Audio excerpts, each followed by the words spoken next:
இருக்கிறதுலே ரொம்ப பாவப்பட்டவங்க யாருன்னு பார்த்தா, இந்த மிடில் கிளாஸ் தான். ஏன்னா, நம்ம ஏழையா இருந்தாலும் வீடு வாங்கணும், கார் வாங்கணும் அந்த பிரச்சனை இருக்காது. ரொம்ப பணக்காரனா இருந்தா அவனுக்கு இந்த பிரச்சனைலாம் இருக்காது. அவனுக்கு வேற வகையா பிரச்சனை இருக்கும். ஆனா, இந்த மிடில் கிளாஸ் தான் இஎம்ஐலயே வாழ்ந்து, இஎம்ஐலயே அவங்க வாழ்க்கைய முடிச்சுக்கிறாங்க.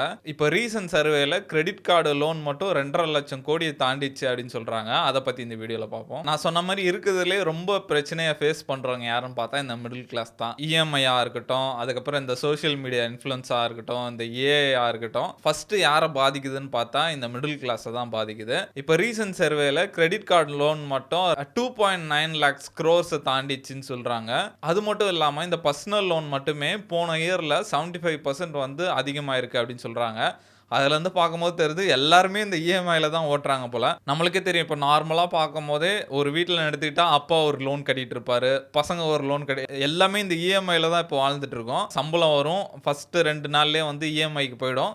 அதுக்கப்புறம் அவங்க காசே இருக்காது. எப்படா அடுத்த சம்பளம் வர வரைக்கும் வெயிட் பண்ணிட்டு இருப்பாங்க. 2024 சர்வே படி ஒரு 60% மக்கள் கிட்ட வந்து ஒரு 3 மாசத்துக்கு தேவையான சேவிங்ஸ் இல்ல அப்படின்ற மாரி சொல்றாங்க.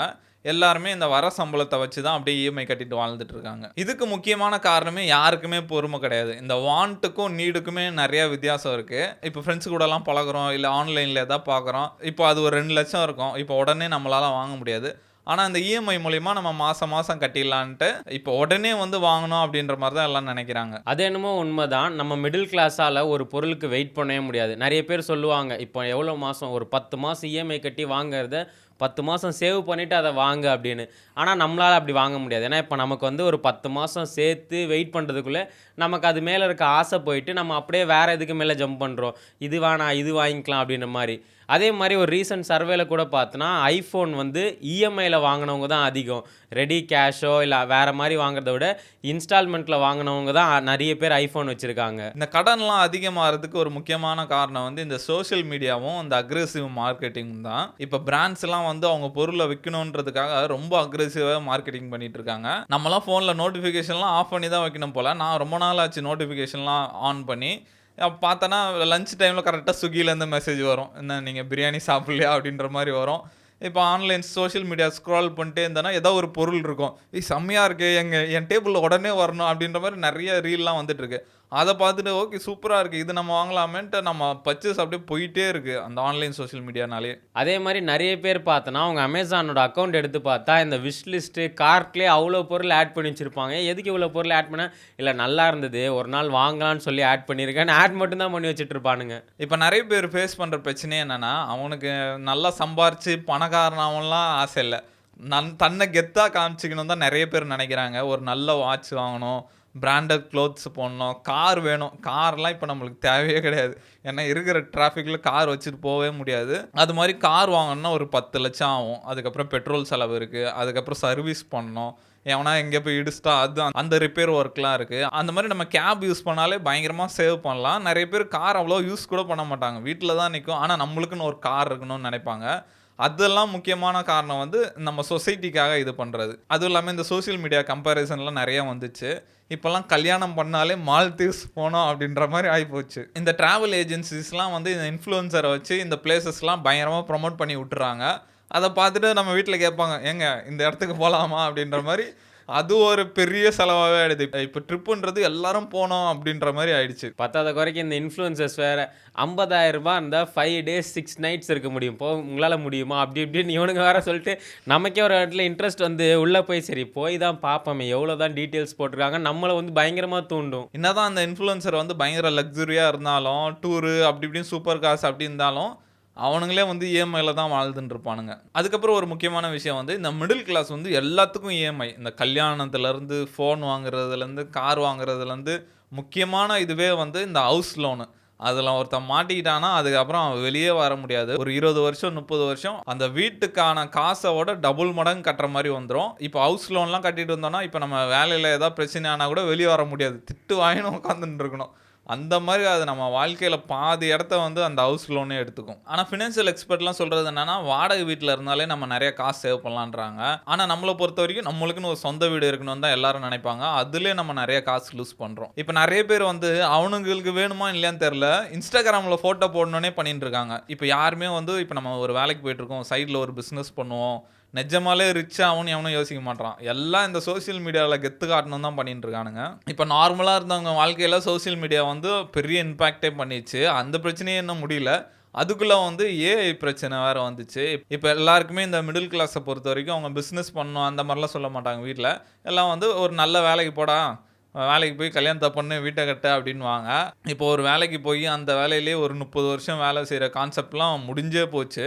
ஏன்னா எல்லாமே இப்ப ஏஐ வர ஆரம்பிச்சுச்சு. இந்த பிபிஓ இருந்தாலும் சரி, பேங்கிங்கா இருந்தாலும் சரி, இப்ப நார்மல் பெர்சன் பண்றதோட ஃபாஸ்ட்டா, சீப்பா வந்து ஏஐலே பண்ண முடியும்.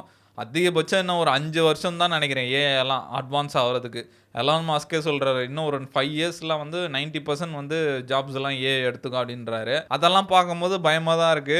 இப்ப நம்ம வீட்ல நம்ம தாத்தாலாம் சொல்லிட்டு இருப்பாங்க, "ஏன்டா அந்த கவர்மெண்ட் வேல ஏதோ நல்ல வேலைக்கு போ வேண்டியது தானே, என்ன நடக்குதுன்னே தெரியாம இருக்கிறீங்க. அங்கங்க ஏஐ வந்துச்சு அமைதியா இருங்க" அப்டின்ற மாரி போயிட்டு இருக்கு. அதே மாரி 2023ல எடுத்த சர்வேல நெறைய பேருக்கு இருக்க இந்த ஆங்ஸைட்டி, இந்த மென்டல் இஷ்யூஸ்க்குலாம் 40% காரணம் வந்து இந்த ஃபினான்ஷியல் டெப்ட்ஸ் அப்படின்ற மாரி சொல்றாங்க. கடன்னாலே பாதி பேர் நிம்மதி இல்லாம சுத்திட்டு இருக்கானுங்க. இந்த மாரி இஎம்ஐல மாட்டிக்காம இருக்கணும்னா எனக்கு தெரிஞ்ச வரைக்கும் முக்கியமான விஷயம் அடுத்தவனுக்காக வாழக்கூடாது, நம்மளுக்காக வாழணும்னு நெனைக்கிறேன். இப்ப நம்ம ஃப்ரெண்ட்ஸ் வந்து அந்த பெரிய கார் வச்சிருக்காங்க, அந்த பைக் வச்சிருக்காங்க. நம்மளும் அந்த மாரி வாங்கணும்னு நெனைப்போம். இந்த மாரி நம்ம சின்ன பைக் வச்சிருந்தா அவங்க என்ன நெனைப்பாங்க? அப்படிலாம் நம்ம யோசிப்போம். ஆனா ஆக்சுவலா என்ன நடக்கும்னா, யாருக்குமே நம்மள பத்தி கவலையே இருக்காது. எல்லாம் அவன் அவன் வாழ்க்கைய தான் பார்த்துட்டு இருப்பான். அத நம்ம ரியலைஸ் பண்றதுக்கே நம்ம வாழ்க்கையில ரொம்ப டைம் ஆயிடும்னு நெனைக்கிறேன். எப்போ நம்ம மத்தவங்களுக்காக வாழாம, என்ன நம்மளுக்கு பிடிச்சிருக்கோ, இது நிஜமாலே நம்மளுக்கு தேவை அப்படின்னு வாழ ஆரம்பிச்சாலே லைஃப் நிம்மதியா இருக்கும்னு நெனைக்கிறேன். இது நானே வந்து உணர்ந்திருக்கேன். யாருக்குமே நம்ம ஞாபகம்லாம் வராது. இப்போ Instagram ஸ்டோரி பார்க்கும்போது நம்ம ஃபோட்டோ வந்தா, "ஓ! இவன் ஒருத்தன் இருக்கானே" அப்படின்ற மாரி ஞாபகம் வரும். இப்போ 1 மாசம் 2 மாசம் நம்ம ஸ்டோரி போடாம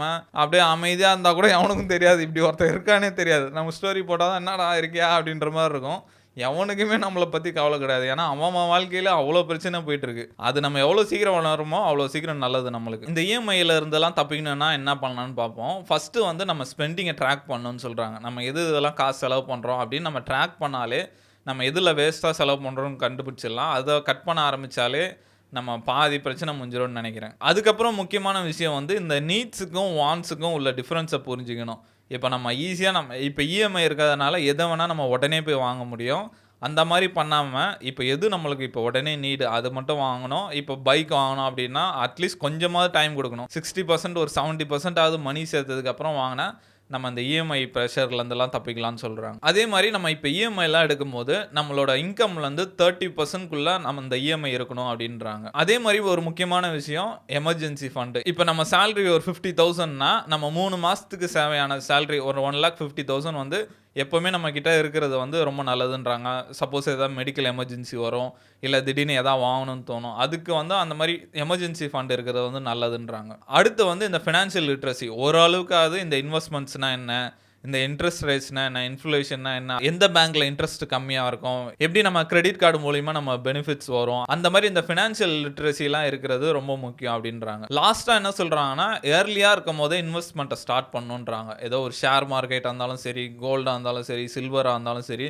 இப்ப சில்வர்லாம் வந்து பயங்கரமா ஏறிட்டு இருக்கு. இப்ப நம்ம சின்ன வயசுலயே வந்து நம்மளால முடிஞ்ச அளவுக்கு இப்போ 1 கிராமு, 2 கிராமு அந்த மாரி கோல்டெல்லாம் வாங்க ஆரம்பிக்கிறோம் அப்படின்னா, ஃபியூச்சர்ல வந்து அது ஒரு பெரிய ஹெல்ப்ஃபுல்லா இருக்கும் அப்படின்ற மாரி சொல்றாங்க. நம்மள மாரி மிடில் கிளாஸ் மக்களோட முக்கியமான பிரச்சனை என்னன்னா, இந்த கீழ இருக்கவங்க, இந்த லோவர் மிடில் கிளாஸ், இந்த புவர்லாம் என்ன பண்ணுவாங்கன்னா, எப்படியாச்சும் அவங்க ஸ்டேட்டஸ மாறணும்னு கஷ்டப்பட்டு படிப்பாங்க. நல்லா ஹார்ட் ஒர்க் பண்ணி ஒரு மேல போயிடுவாங்க. இந்த ரிச் என்ன பண்ணுவாங்கன்னா, இவங்க வந்து ஆஹா நம்ம ஸ்டேட்டஸ் போயிடவே கூடாதுன்னு அவங்க கஷ்டப்பட்டு அவங்க மேல போயிட்டுருப்பாங்க. நம்ம மிடில் கிளாஸ்ல என்ன பிரச்சனைனா, நம்ம நல்லா இருக்கோம்ப்பா, மாசம் சம்பளம் வாங்குறோம், சாப்பிடுறோம், சந்தோஷமா இருக்கோம். அதனால நம்ம கீழயும் போமாட்டோம், மேலேயும் போமாட்டோம். இப்படியே நம்ம வாழ்ந்துட்டு கல்யாணம் பண்ணி வாழ்க்கைய முடிச்சுக்கலான்றனால, நம்ம அதே ஸ்டேட்டஸ்லயே கடைசி வரைக்கும் மிடில் கிளாஸா இருக்கவன், மிடில் கிளாஸ்லயே இருந்து தான் சாவானே தவிர, மேலேயும் போமாட்டான், கீழயும் போமாட்டான். இதுவே நமக்கு ஒரு மைண்ட் செட் இருக்கும். இப்ப நம்மள பொறுத்தவரைக்கும் என்ன இருக்கும், ஸ்கூல்லேருந்து நம்ம எப்படியாவது கஷ்டப்பட்டு ஒரு வேலைக்கு போகணும், ஒரு சம்பாதிக்கணும், ஒரு பைக்கை வாங்கணும், ஒரு கல்யாணம் பண்ணணும், செட்டில் ஆயிடணும். அவ்வளோதான் இருக்கும். அதே கீழே இருக்கவன் பார்த்தா, என் ஃபேமிலி ஸ்டேட்டஸே மாற்றணும் அப்படின்னு அவன் கஷ்டப்பட்டு படிப்பான், அவன் எக்ஸாம் எழுதுவான், அது கஷ்டப்பட்டு ஒரு வேலைக்கு போவான், வெளிநாட்டுக்கெலாம் போவான். இப்போ அவன் பார்த்தா நம்மளோட மேலே போயிருப்பான். நம்ம அங்கேயே தான் இருப்போம். ஸோ இதனாலே வந்து இந்த மிடில் கிளாஸோட மைண்ட் செட் மாறவே மாட்டேது. ரீசெண்டாக கூட நானும் என் ஃப்ரெண்டும் ஒரு கல்யாணத்துக்கு போயிருந்தோம். அப்போ நான் என் கஷ்டத்தெல்லாம் சொன்னேன், மச்சான் இந்த மாதிரி கஷ்டமாக இருக்கு மச்சான், மாதம் இவ்வளோ கட்டுறேன் மச்சான், இப்படி மச்சான் அப்படி மச்சான்னா, "என்னடா சொல்ற? எல்லாரும் இப்ப இந்த கஷ்டம் தான் பட்டுட்டு இருக்கோமா? அப்ப வாழ்க்கையில ஒருத்தன் கூட நல்லா இல்லையா? அப்ப Instagramலாம் நீ அங்க போற, இங்க போற." அது சும்மா மச்சான் மாசத்துல காசு எடுத்து வச்சுட்டு போறது. அப்புறம் அது அடுத்த மாசம் உட்காந்து கட்டிட்டு இருக்கிறது. இப்படிதான் மச்சான் வாழ்க்கை போயிட்டு இருக்கு. ஐய்யய்யோ! உனக்கும் இதே பிரச்சனை தானா? எனக்கும் இதே பிரச்சனை தான்ற மாரி நம்மளோட மைண்ட் செட்டே அப்படிதான் இருக்குது.